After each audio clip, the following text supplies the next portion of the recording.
Hello everyone. Today I'm going to be sharing with you price and promise. How those two words relate to each other and also what we need to do to make our life better. Let's get to it.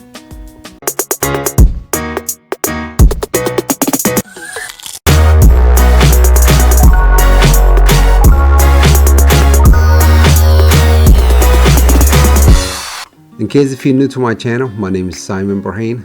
I'm an entrepreneur and investor, and also I share information about wellness and happiness on this channel. If you didn't subscribe yet, please do so. As always, thank you for watching. Let's get to it. When we think about our life and what we accomplished or what we've been doing in the past, and if we take a look at it, and if we take a good audit, we will see what we paid is what we got.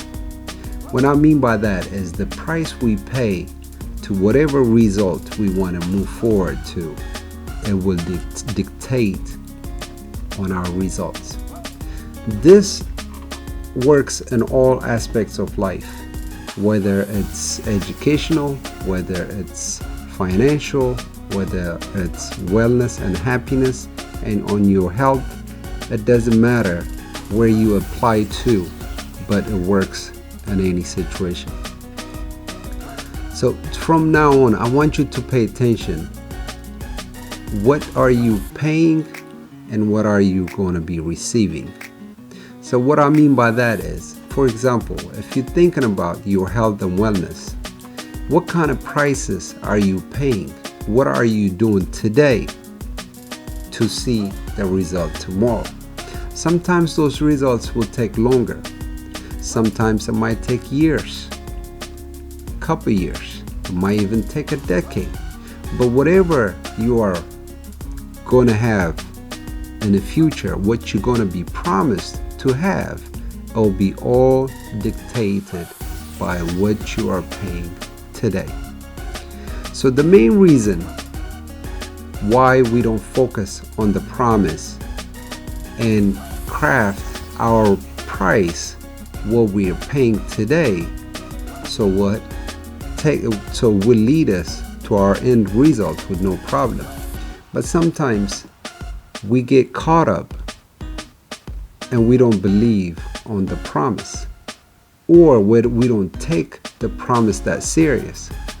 But if you are a student and you went to college and you wanted to become a doctor, a lawyer, an engineer, whatever you wanted to be, you know in 4 years, if you pay the price and go to that school daily and do the work you were supposed to, you know you're going to graduate.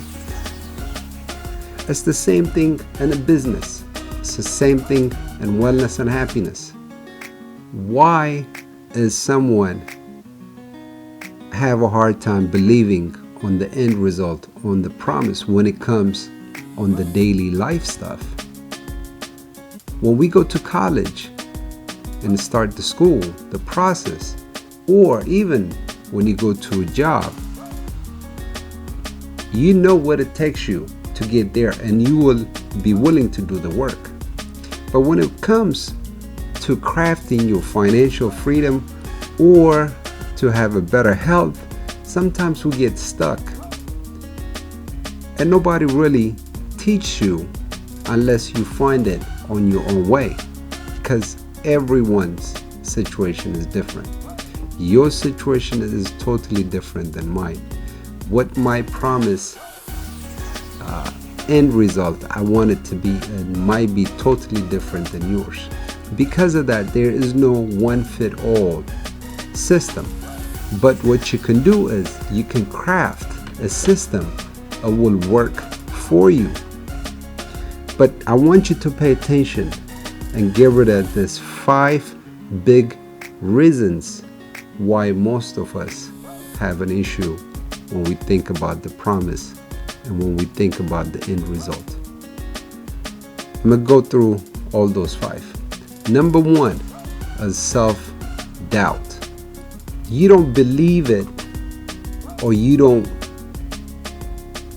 will be confident enough that you will do the work it takes to become successful in what you want to accomplish. That you need to get rid of.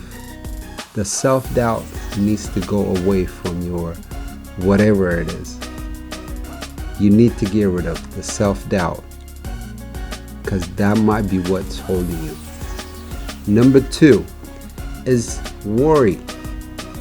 If you are a person who worried a lot for every situation, and if you are worried about, if you are in a fear and worried that you might be successful or you might fail, you need to control that. You need to get rid of that worrisome. Number 3 is overcautious. Sometimes most of us, especially immigrants, tends to be very overcautious. The reason that being is because you always worried and you wanted to protect what you have. So because of that, you become so overcautious you can't move forward. That you need to figure out how to address that. Number 4, poor thinking. Poor thinking is very dangerous. And sometimes when you are in a poor thinking, what I mean by that is you don't believe in yourself that you can do better, or you can't do something bigger than who you are right now. You limit yourself. That's dangerous. So that poor thinking with some education and believing in yourself, it will go away. So work on that. Number 5 is limit belief.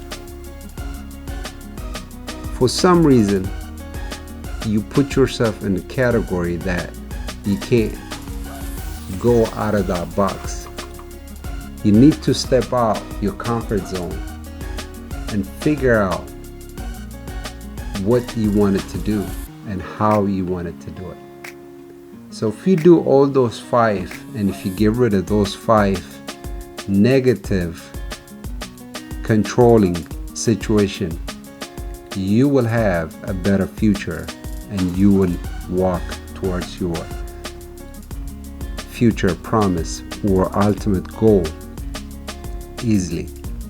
Jim Rohn said once, people move towards their dream in 2 forms. One is by getting inspired and inspiration, and number 2 is by getting desperate and desperation. So my friends, let's work on ourselves and move forward by getting inspired instead of by getting desperate. So let's not waste time. Work on it today. Move forward. Change your life. You'll be happier and healthier, and you have a great life. This is Simon again. Thank you for watching. As always, if you didn't subscribe yet, please do so. Any question or comments, leave it in the box for me, and I will get back to you as soon as I can. As always, I'll catch you on the next video. Take care.